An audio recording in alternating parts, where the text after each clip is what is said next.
Yes Srinivas గారు మళ్ళీ వస్తానండి ప్లీజ్. బుల్షెట్ శ్రీనివాస్ గారు మళ్ళీ వస్తాను.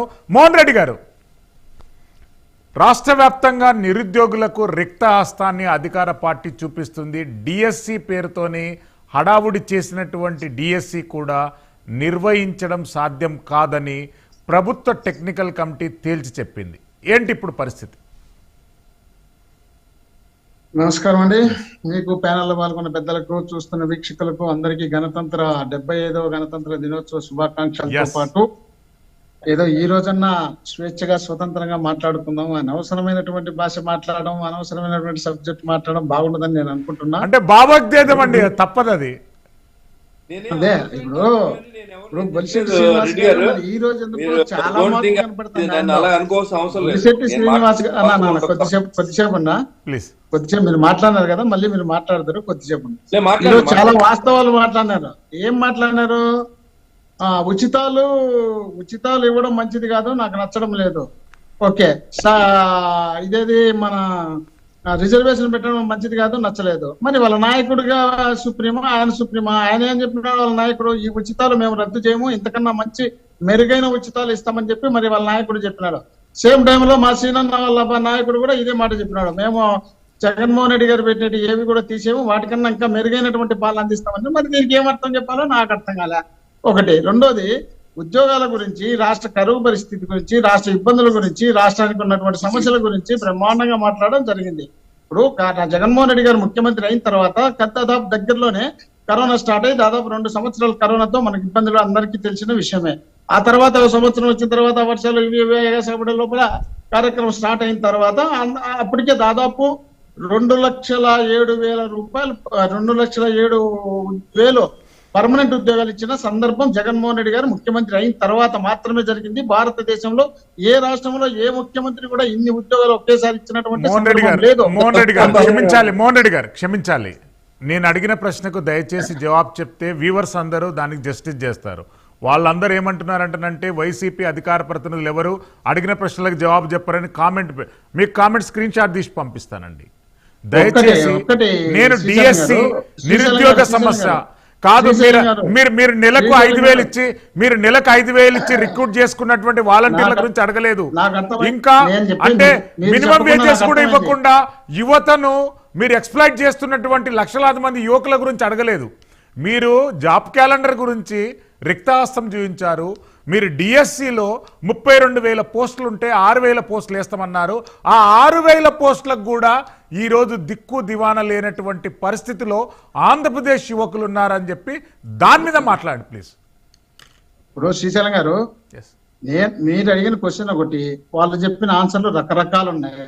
వాళ్ళు ఇద్దరు చెప్పిన తర్వాత మూడో వ్యక్తి మీరు అడిగిన తర్వాత దానికి నేను ఆన్సర్ చెప్పుకున్న ఒకే ఒక క్వశ్చన్ ఆన్సర్ చెప్పి ఇట్లా కూర్చుంటే వాళ్ళు మళ్ళీ స్టార్ట్ చేస్తారు.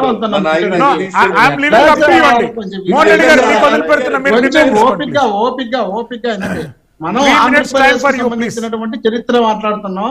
ఆంధ్రప్రదేశ్ కి సంబంధించినటువంటి చరిత్రలో భాగంగా జగన్మోహన్ రెడ్డి గారు ముఖ్యమంత్రి అయిన తర్వాత చంద్రబాబు నాయుడు గారు ముఖ్యమంత్రిగా ఉన్నప్పుడు దాని గురించి మాట్లాడుతున్నాం. చంద్రబాబు నాయుడు గారు ముఖ్యమంత్రిగా ఉన్న 5 సంవత్సరాల్లో కేవలం 34,000 పోస్టు మాత్రమే, స్టేట్ మొత్తం అన్ని ఉద్యోగాలు కలిపి 34,000 పోస్టు ఇచ్చినారు. జగన్మోహన్ రెడ్డి గారు ఈ 5 సంవత్సరాల్లో 2,07,000 ఉద్యోగాలు పర్మనెంట్ ఉద్యోగాలు ఇచ్చి, ఆ తర్వాత ఇవన్నీ ఇప్పుడు మన గ్రూప్ 1 కానీ, గ్రూప్ 2 కానీ, ఎస్ఐ ఉద్యోగాలు కానీ, కానిస్టేబుల్ ఉద్యోగాలు కానీ, మేము లైబ్రరీలో నేను ఫిల్అప్ చేసిన 15 ఉద్యోగాలు, నేను ఎవరో కాదు మా భార్య చైర్మన్, మేము 15 ఉద్యోగాలు లైబ్రరీలో అనంతపురం జిల్లాలోనే మాత్రమే చేసినాం. అన్ని జిల్లాలో ఆ విధమైనటువంటి బ్యాక్లాగ్ పోస్ట్ కానీ అనేకమైనటువంటి పోస్ట్ అని ఫిల్అప్ చేయడం జరిగింది. కానీ నేనేమంటున్నానంటే డిఎస్సి కూడా ఫిల్అప్ చేయాలనే ఉద్దేశంలో భాగంగానే చేయాలనుకున్నప్పుడు మీరు అంటున్న టెక్నికల్ అని నేను ఇంతవరకు దాన్ని స్టడీ చేయలే.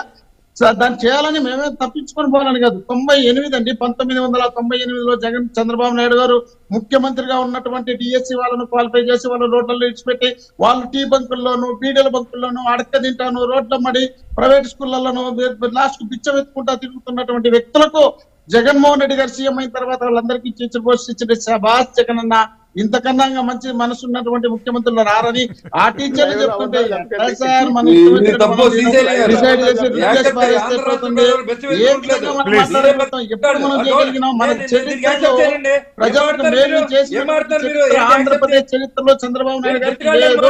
కేవలం జగన్మోహన్ రెడ్డి గారు Yes, ముఖ్యమంత్రి yes. తర్వాత ఈ రాష్ట్రంలో శ్రీనివాస్ గారు, yes. పేద వర్గాలతో పాటు నిరుద్యోగ ఉద్యోగ అవకాశం కల్పించిన దాదాపు 7 లక్షల ఉద్యోగాలు కల్పించారు.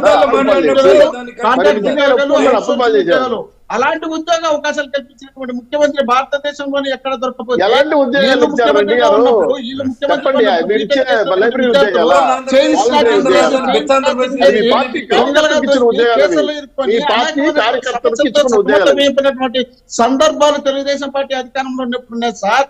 మేము అధికారంలోకి వచ్చినాక కాలం ఎత్తుకొని తిరుగుతున్నారు ప్రతి ఒక్కరు. ఇంకా మేలు చేయాలనే ఉద్దేశంలో సార్, అనేకమైన కాలం ఎత్తుకొని తిరుగుతున్నారండి.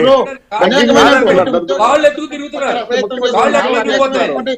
సదుపాయాలు కల్పించాలనే ఉద్దేశంలో భాగంగా జగన్మోహన్ రెడ్డి ఆ, ఉద్దేశం చాలా ఉంది. మేము చూస్తున్నాం. గడిచిన 5 సంవత్సరాలు అధికారంలోకి రావాలని మంత్రులు, ముఖ్యమంత్రులు ఆంధ్ర రాష్ట్ర ప్రజలు అడుగుకుంటున్నారు లేదంటున్నారా ప్రభుత్వం?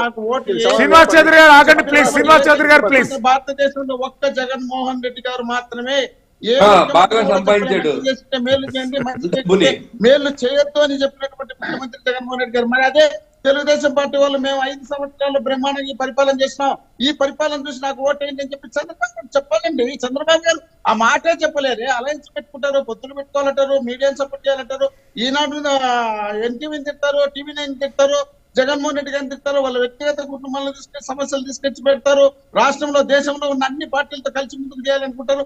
అవన్నీ అన్ని అబద్ధాలు ఎందుకు శ్రీశైలం గారు? ఇవాళ ఫ్రీగా మాట్లాడుకోమంటే ఇదా? ఫ్రీగా మాట్లాడతారు, అబద్ధాలు మాట్లాడతారా? వదిలిన భారాన్ని అవన్నీ సమాధానం చెప్తే చెప్పండి. సరిపోతుంది కాదు. లేని పోనీ మాట్లాడితే ఎట్లా సార్? మాట్లాడాల్సింది మాట్లాడమను, మోహన్ రెడ్డి గారు, చెప్పమను. మీ జగనన్న వదిలిన భారాన్ని సమాధానం చెప్పండి ముందు. వ్యవసాయం దండగా, రాష్ట్ర అప్పులు పాలు చేశాడు. వాళ్ళు చెప్పిన తర్వాత రాజధాని ఎలక్షన్ లేదు. రమ్మనండి. అప్పుడు పోలవరం సభాసంలో లేదు అడిగితే వాళ్ళు జవాబు చెప్పినట్టు చెప్పండి. ఒక్కటి 660 పథకాలు చెప్పి 660 హామీలలో ఒక్క హామీ కూడా నెరవేర్చకుండా వాళ్ళు పెట్టినటువంటి మేనిఫెస్టో దాంట్లో వెబ్సైట్ నుండి తీసేసినటువంటి చరిత్ర వాళ్ళదైతే ఇట్లా పెట్టుకొని చూపిస్తున్నటువంటి చరిత్ర మాదండి. ఇచ్చినటువంటి హామీలు మొత్తం నెరవేర్చుకుంటూ వచ్చినటువంటి ఏకైక ముఖ్యమంత్రి జగన్మోహన్ రెడ్డి గారు అయితే